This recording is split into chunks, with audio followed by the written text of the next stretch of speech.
yes, we can win this war, but the first step necessary for actually winning is to know what the war is.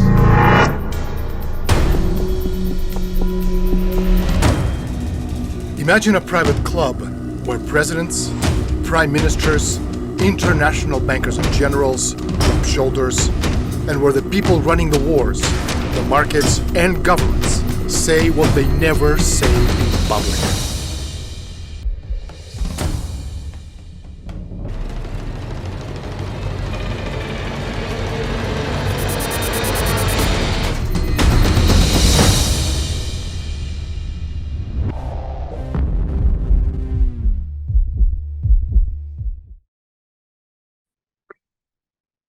Bueno, buenas tardes a todos. Soy yo otra vez, Daniel Stulin. Este es nuestro séptimo episodio. Entonces, en el último episodio hablamos del Consejo de Relaciones Exteriores y el papel que jugaron tanto la CIA como CFR en el famoso infame Plan Marshall. Hoy quiero contarles, bueno, sobre la familia Rockefeller y cómo ellos crearon una de las organizaciones mundiales hermanos del Club Bilderberg. Estoy hablando de la Comisión Trilateral. Bueno, sin duda, el Club Bilderberg es el, digamos, primer foro, no quiero decir secreto, privado o muy privado, un poco secreto, que opera en las obras del poder. Sin embargo, existen otras organizaciones, entre ellos Comisión Trilateral, el Consejo de Relaciones Exteriores, Círculo Pinay en Francia, etcétera, etcétera. Pero vamos a hablar de la Comisión Trilateral, que también desempeña un papel fundamental en el plan de la creación de un nuevo orden mundial que se basa en el uso, sobre todo de la riqueza concentrada en manos de unas pocas personas, de unos pocos billonarios para controlar el mundo. Los poderes fácticos, económicos, financieros, con los poderosos individuos que pertenecen a esta Comisión Trilateral comparten la misma filosofía antinacionalista y tratan de evitar, como sea, ¿no?, que las fuerzas nacionales de sus respectivos países influyen en la política. Ahora, la Comisión Trilateral se creó en el año 1973. Fíjense, Bilderberg se creó en 1954 y Consejo de Relaciones Exteriores empieza en el año 1921. Y ahora, su fundador, hablando de la Comisión Trilateral, el principal promotor, el financiero internacional, David Rockefeller, presidente durante mucho tiempo tanto de Chase Manhattan Bank como uno de los jefes capos del Club Bilderberg, Comisión Trilateral y Consejo de Relaciones Exteriores, y obviamente el capo de toda la riqueza de la familia Rockefeller. Ahora, el periodista americano Bill Moyers, muy famoso en los años 70, 80, habló en 1980 del poder de David Rockefeller en un documental televisivo que se llama El Gobierno Secreto. David Rockefeller decía, es el representante actual más destacado de esa clase dirigente, una fraternidad multinacional de hombres que dan forma a la economía global y gestionan su flujo de capital. Después decía, al ciudadano privado David Rockefeller se conceden privilegios propios del jefe de Estado. David Rockefeller no pasa por las aduanas ni por el control de pasaportes y apenas se detienen los semáforos. Bueno, obviamente es cierto. Ahora, la primera reunión de la Comisión Trilateral se celebró en Tokio el día 21 de octubre de 1973 y asistieron 75 personas en representación del grupo estadounidense, de las que 35 eran también miembros del Consejo de Relaciones Exteriores. Y la Comisión Trilateral se divide en 3 regiones: Norteamérica, Europa y Asia-Pacífico. Por eso se llama trilateral. La sede de parte norteamericana se encuentra en Washington, europea en París y asiática en Tokio. Según la página web, esto podéis comprobarlo mirando en la página web de la Comisión Trilateral, cada grupo regional cuenta con un presidente, un vicepresidente, la totalidad de los cuales constituyen la dirección del comité. Y el comité ejecutivo selecciona otros 36 individuos de entre el grueso de sus miembros, de forma que la representación de las 3 regiones sea absolutamente proporcional. Y los miembros del comité se reúnen varias veces al año para coordinar su trabajo y preparar su plan de actuación. Si os acordáis, estamos hablando de los primeros episodios de estas reuniones secretas o privadas de los organismos internacionales, desde el Fondo Monetario hasta Davos, Bilderberg, Comisión Trilateral, Consejo de Relaciones Exteriores. etcétera, etcétera, etcétera. O sea, pero no hay un líder en el sentido que David Rockefeller está dirigiendo la operación. No es así. Las decisiones se acuerdan de todas las reuniones a través del consenso. Y este consenso, después de que el tiempo pasa a formar parte de la política nacional e internacional a través de los medios de comunicación. Es lo que los políticos están diciendo en los parlamentos nacionales, es que los líderes en Europa, da igual de qué partido, están promoviendo como iniciativa europea. Y todo empieza de estas reuniones muy poco formales, privados, medio poco secretos, como Comisión Electoral, Club Bilderberg, Consejo de Relaciones Exteriores, en Europa, grupos como Círculo Pinay. Entonces, a los miembros de la Comisión Electoral los elige su comité ejecutivo. En todo momento, cuenta con aproximadamente 300 a 50 miembros. El Bilderberg es más o menos 120 participantes anualmente. El Consejo de Relaciones Exteriores tiene más o menos unos 4.000 miembros, todos son estadounidenses, y la Comisión Electoral tiene unos 350. Las Américas unos 150, y Europa unos 150, o más, un poco menos, 120, y Europa 120, y Asia, Pacífico también 120. Entonces, si miramos, a los participantes, la lista de los miembros, se consta que en lugar, o sea, que todos los invitados al entrar a la comisión son miembros, obviamente de la clase dirigente, o integrantes de sus gobiernos, individuos reclutados con una experiencia consumada y con un propósito absolutamente único, y procedentes de los sectores políticos, comerciales, bancarios y también obviamente de los medios de comunicación. Se obliga a los miembros de la comisión a renunciar a su estatus de miembro del grupo cuando entran en el gobierno, pero su lealtad y su ideología no cambia tan solo por ser nombrado para un cargo gubernamental. O sea, estamos hablando de puerta rotatoria, ¿no? Relativa, en el sentido que tienes un miembro que hoy en día es miembro de un gobierno, que sea español, francés, canadiense, estadounidense. Por ejemplo, Dick Cheney, que era vicepresidente de Estados Unidos en la época de George Bush. Después, cuando dejó de ser presidente, volvió a su cargo como CEO de Halliburton, que es una de las empresas más importantes energéticas de Estados Unidos. Y mientras tanto, era miembro tanto de la Comisión Electoral como del Club Bilderberg, como del Consejo de Relaciones Exteriores. De hecho, repito, la lealtad que se profesa a la Comisión a cambio del respaldo para conseguir un prestigioso, digamos, cargo, impulsa, al parecer, una actuación recíproca para perpetuar la eficiencia de la Comisión. Por lo tanto, antes de su elección o su nombramiento, muchos altos funcionarios del gobierno son también miembros tanto de la Comisión Electoral como del Consejo de Relaciones Exteriores, como del Club Bilderberg, y un sinfín de otras organizaciones, think tanks, fundaciones, grupos masónicos, etcétera, etcétera. Además, es habitual que los miembros vuelvan a unirse a la comisión una vez que se acababa su compromiso público, como ya hemos visto, por ejemplo, en el caso de Richard Cheney o Rumsfeld o cualquier de los miembros del gobierno estadounidense, que sea Bill Clinton, Al Gore, etcétera, etcétera. Ahora, 3 expertos cuidadosamente seleccionados que representan cada área de operaciones redactan los informes anuales de la Comisión Electoral. Y se puede tardar hasta 1 año de poner estos informes en pie. Después, los presidentes, vicepresidentes, directores eligen los temas de los proyectos, asesorados por el comité ejecutivo y otros individuos. Y a continuación se invita a los autores, a veces miembros de la comisión. Entonces, los autores no se trasladan a las oficinas de la comisión mientras preparan el informe, sino que permanecen en su entorno institucional actual, que sea universidad o sea donde sea. Y la comisión les permite reunirse entre ellos y con otros asesores durante el proceso de redacción de este documento. Los informes son para la comisión electoral y no de la comisión. Es muy importante. O sea, la Comisión Electoral supuestamente dice, nosotros no tenemos nada que ver con la política, nosotros somos un organismo que está interesado en mejorar la política nacional e internacional, y de esta forma pedimos a los representantes, los expertos, que nos preparen informes para la Comisión Electoral, para que nosotros después analizarlo, podemos dar sugerencias a los gobiernos del Corte Nacional. Entonces, otra cosa, los miembros de la comisión son demasiados diferentes como digamos, para alcanzar rápidamente un consenso detallado sobre una serie de temas que incluso pueden ser controvertidos.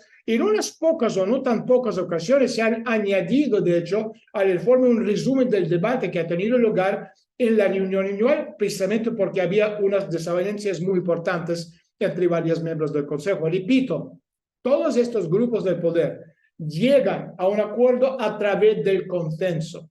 Además de estos informes anuales, la Comisión Trilateral publica una revista que se llama Trialogue, un triálogo. Y hace algunos años la publicación periódica Trialogue o Triálogo incluía números especiales sobre temas muy concretos, además de los números que trataban sobre las reuniones de la Comisión Trilateral, uno de los primeros, sobre todo volviendo a los años 60, 70, estamos hablando del tema del hambre y cambio climático, suena, ¿no? Seguramente que sí. Entonces, la Comisión dispone de oficinas centrales y regionales, un reducido número de trabajadores a tiempo completo, líneas de teléfono, de tarjetas de visita y también una página web. Y la población, igual que estamos hablando del Consejo de Relaciones Exteriores, bueno, puede consultar sus informes anuales por una módica cuota muy bajo, aunque obviamente las operaciones internas son secretas. Entonces la gente hace las mismas preguntas. ¿Cómo puede ser la Comisión Trilateral también una organización secreta o muy privada si toda la información que ellos están haciendo, diciendo, preparando está en su página web? Ahora, si miramos la lista de los miembros, bueno, obviamente bajo petición, porque no te lo dan así por los buenos. Los miembros, como ocurre en el caso del Club Bilderberg y Consejo de Relaciones Exteriores, se comprometen a no revelar los objetivos y las operaciones de la Comisión. Entonces, sin duda, la Comisión Trilateral no es una organización tipo Bilderberg, donde está todo absolutamente secreto. Bueno, ya no, porque hasta tienen la página web, pero esto gracias a mi trabajo y mi libro y la notoriedad que le ha dado a Bilderberg. Ellos pensaban, bueno, mejor que lo publicamos nosotros y por lo menos controlamos la dialéctica. Entonces, ellos tienen la página web, pero la culpa de esto obviamente tengo yo. Bueno, entonces, hablando de la Comisión Trilateral, si no es un secreto, ¿qué es realmente? ¿Y de qué forma sus decisiones afectan a nosotros? Fíjense que este grupo de ciudadanos privados se organiza de un modo sumamente preciso y garantiza que sus opiniones colectivas tengan, bueno, un efecto considerable en la política pública de los estados nacionales. Se reúnen, revisan cuestiones, debaten, elaboran informes y tras ese debate, bueno, hacen públicas sus recomendaciones. Fíjense que en el primer año y medio, la Comisión Trilateral publicó 6 informes. En los años siguientes, la publicación de este tipo de informes para el público general pasó a ser, digamos, el sello distintivo de la Comisión Trilateral, no solo para calibrar la opinión de la población, por eso estamos hablando antes de las encuestas para ver qué opina la gente, a base de esto moldear la opinión de los grupos de poder, sino también para presentar el plan de acción de la Comisión. Estos 6 primeros informes se titularon Informes de Triángulo y 2 fueron posteriores a la reunión de Tokio, el primero, ¿no?, de octubre del año 1973, después 3 resumían las conclusiones de una reunión celebrada en Bruselas en junio de 74 y después otros 2 lo que se debatían en Washington en diciembre de 1974. Entonces, por ejemplo, la interdependencia global entre las 3 grandes potencias económicas mundiales permite que los ricos protejan los intereses del capitalismo occidental y en el mundo explosivo probablemente desalentado al proteccionismo, al nacionalismo y cualquier respuesta que enfrentara a la élite de uno contra la élite del otro. Y las prisiones económicas previstas de antemano se desviarán hacia abajo más que de forma lateral. De esta forma, o sea, lateralmente estamos hablando de estos grupos del poder, hacia abajo obviamente hacia la población general. Entonces, el objetivo de la Comisión Trilateral es lograr que el mundo sea seguro para la interdependencia, protegiendo los, obviamente, beneficios que ofrece a cada país frente a estas amenazas internas o externas que surgirán constantemente de manos de quienes están dispuestos a pagar un precio para conseguir más autonomía nacional. Y a veces este requiere, bueno, ralentizar el ritmo al que va la interdependencia y comprobar algunos aspectos de la élite. Sin embargo, con más frecuencia exigirá constatar la intrusión del gobierno nacional y el intercambio internacional de bienes tanto económicos como no económicos. Entonces, cuando, por ejemplo, David Rockefeller leyó el libro de Zbigniew Brzezinski, Entre dos edades, Between Two Ages, America's Role in the Technotronic Era, que es un libro publicado en el año 1970 por Zbigniew Brzezinski, por aquel entonces profesor de la Universidad de Colombia, entonces ya compartía Brzezinski la opinión de Edward Mandell House, os recuerdo, la mano derecha del presidente Wilson, fundador marxista de CFR, además de que la población, los gobiernos y las economías de todos los países deben satisfacer no necesidades del pueblo, sino las necesidades de los bancos de las empresas multinacionales. De hecho, Brzezinski se atrevió incluso a menospreciar la Constitución estadounidense, o sea, el documento por excelencia que limita el abuso del poder por parte del gobierno, y por eso hoy en día toda la élite, el Estado profundo estadounidense quiere tener la Convención Constitucional para cambiar la Constitución. ¿Con qué fin? Para eliminar todos estos límites que le ponen el abuso del poder. Entonces, Brzezinski, o sea, decía, bueno, que la Constitución americana es inadecuada.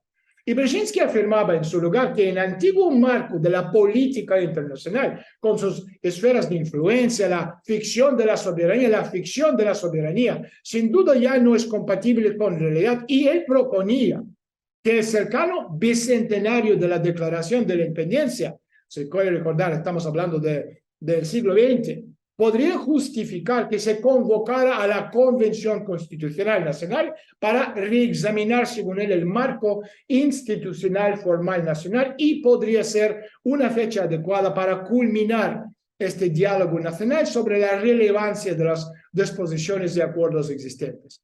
Entonces, ese mismo año, Brzezinski escribió también en Foreign Affairs la publicación de CFR, que se necesitaba un nuevo enfoque más amplio. Y él sugería, citándole a Brzezinski, la creación de una comunidad de países desarrollados que puede afrontar con eficacia o eficiencia los principales problemas a que se enfrenta la humanidad. O sea, un consejo que representara a Estados Unidos, a Europa Occidental, a Japón, con reuniones regulares de los jefes del gobierno, así como con algún pequeño sistema operativo permanente, sería un buen comienzo, según él, con el fin de destruir y desmontar el concepto de Estado-Nación.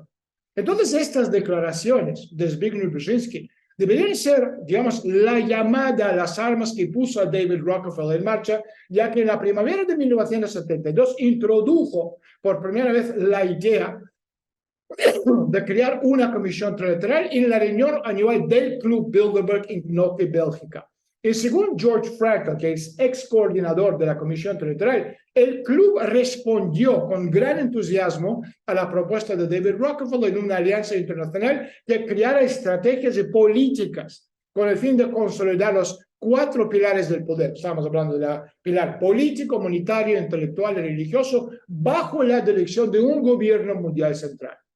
Entonces decía que los 8 ponentes siguientes dijeron que era una idea estupenda. Por supuesto, hubo alguien que la puso en práctica, y este alguien obviamente era David Rockefeller. Entonces, 2 meses después de la reunión del Club Bilderberg, en julio del año 1972, David Rockefeller ofreció su famosa finca Pocantico Hills en el valle de Hudson de Nueva York para que sirviera de sede central de las primeras reuniones organizativas del Club Bilderberg. Y a ese primer encuentro asistieron 250 financieros empresarios, todos los miembros del Club Bilderberg, la Comisión Trilateral, el Consejo de Relaciones Exteriores. Entonces, con la creación de la Comisión Trilateral, pregunto, ¿sembró David Rockefeller la semilla de las revoluciones de este siglo o del siglo pasado, ¿no?, en el seno de las instituciones políticas de las repúblicas modernas? Bueno, sin duda, es el paso que hizo con la idea de Zbigniew Brzezinski saltar de las páginas escritas de nivel teórico,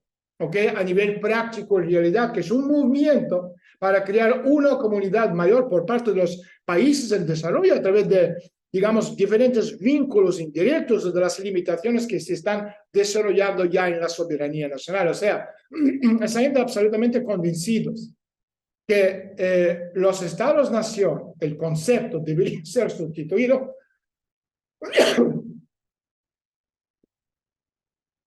por alguna otra estructura. George Ball en la reunión del Club Bilderberg del año 1968, ¿os acordáis, no? Lo comentamos hace unos episodios. Hablaba de la creación del concepto de empresa mundial S.A., o sea, poderes fácticos económicos financieros que tienen mucho más poder que cualquier gobierno en la Tierra. Entonces, estamos yendo de, vamos a llamarlo Global 1.0, que es concepto de Estado-Nación, que es concepto que empieza con Acuerdo de Westfalia en 1648, ¿ah? Hasta 1968. Y en 1968, George Ball propone en la reunión del Club Bilderberg otro concepto, que es el concepto de empresa mundial S.A. Esto llamamos lo Global 2.0. Y de ahí todos esos procesos de destruir la soberanía nacional de los países. Y sin embargo, incluso, fíjense que en el mejor de los casos, resulta sumamente perturbador que existe una coalición del poder de esa magnitud reunida entre bastidores.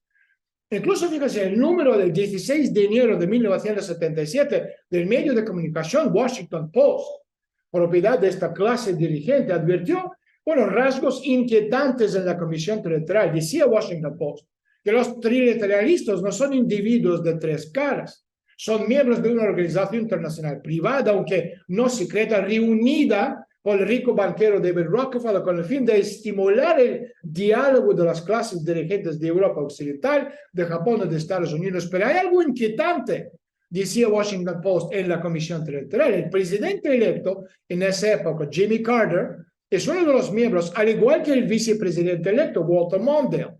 También no son los nuevos secretarios de Estado, de Defensa y del Tesoro, Cyrus Vance, Harold Brown, Michael Blumenthal.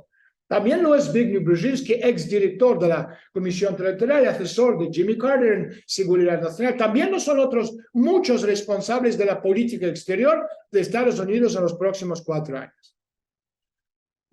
Y bueno, los miembros de la clase dirigente captaron el mensaje y poco después se le ofrecieron a Katharine Graham, presidenta de la Junta Directiva de Washington Post, que no era miembro de la Comisión Trilateral, ser miembro de la Comisión Trilateral, a tono con su, digamos, afiliación del Club Bilderberg, el Consejo de Relaciones Exteriores. Y, obviamente, a partir de ese momento, ese importante periódico, no cualquiera, Washington Post, ya no creyó necesario arrojar luz, contar la verdad sobre lo más nuevos de estas organizaciones privadas, y desapareció cualquier vestigio y cualquier notificación, cualquier artículo sobre estas organizaciones. De hecho, podéis comprobar, hablando de Washington Post, meterse en Washington Post, The New York Times, y poner Bilderberg, la Comisión Trilateral, el Consejo de Relaciones Exteriores, y veréis cuántos artículos hay. 0. Entonces, desde sus albores, la Comisión quiso establecer una sólida sociedad entre la élite gobernante de Norteamérica, de Europa Occidental y de Japón, y su coordinación entre las tres, digamos, esferas del poder explica obviamente por la Comisión Trilateral. Y la Comisión necesitaba primero educar a la población, a los líderes de la mayoría de los países, para transformar su concepción o su concepto de este mundo dividido en países independientes y adoptar este concepto a la perspectiva global, o sea, destruir países y crear un pan mundo. Y mucho después de la inauguración de la Comisión Trilateral, su página web oficial le atribuía el mérito de la materialización del mercado global. Decía, la creciente interdependencia que tanto impresionó a los fundadores de la Comisión Trilateral a principios de los años 70 se está transformando en la globalización. Y la necesidad de compartir las ideas, el liderazgo entre los países trilaterales, que, bueno, junto con las principales organizaciones internacionales, sigue siendo las anclas más importantes de este sistema internacional, el más amplio, no ha disminuido, sino más bien intensificado, y se autocongratulan por eso. Y a su vez su liderazgo debe, bueno, modificarse para tomar en consideración la espectacular transformación de este sistema internacional. Y conforme las relaciones con otros países maduran, el poder se vuelve más difuso, los países originales de la Comisión Trilateral deben llevar a cabo tareas de liderazgo junto a otros países en medida cada vez mayor. Bueno, así que viene a continuación. Bueno, Brzezinski ya está muerto, pero bueno, anticipó que esa comunidad internacional interdependiente estará financiada por un sistema tributario global. Qué curioso, ¿no? Esto es justo lo que decía Globe Bilderberg cuando están defendiendo que la ONU debería ser también el organismo internacional que cobraba los tributos y los impuestos a nivel internacional. Bueno, es todo para hoy. ¿Ok? Entonces, en el próximo episodio vamos a hablar de cómo la élite selecciona, no elige, sino selecciona a sus presidentes. Sé que mucha piensa que los presidentes, primeros ministros, son elegidos por el cargo a través de un proceso democrático, el voto popular, pero yo los aseguro que esto absolutamente no es así. Entonces, bueno, gracias por estar con nosotros. Por favor, no olvidéis de suscribirse, dejar un comentario. Queremos saber qué pensáis, tanto bueno como mejorable. Y por supuesto, por favor, dale un like. Soy Daniel Sturian. Nos vemos en el próximo episodio. Adiós.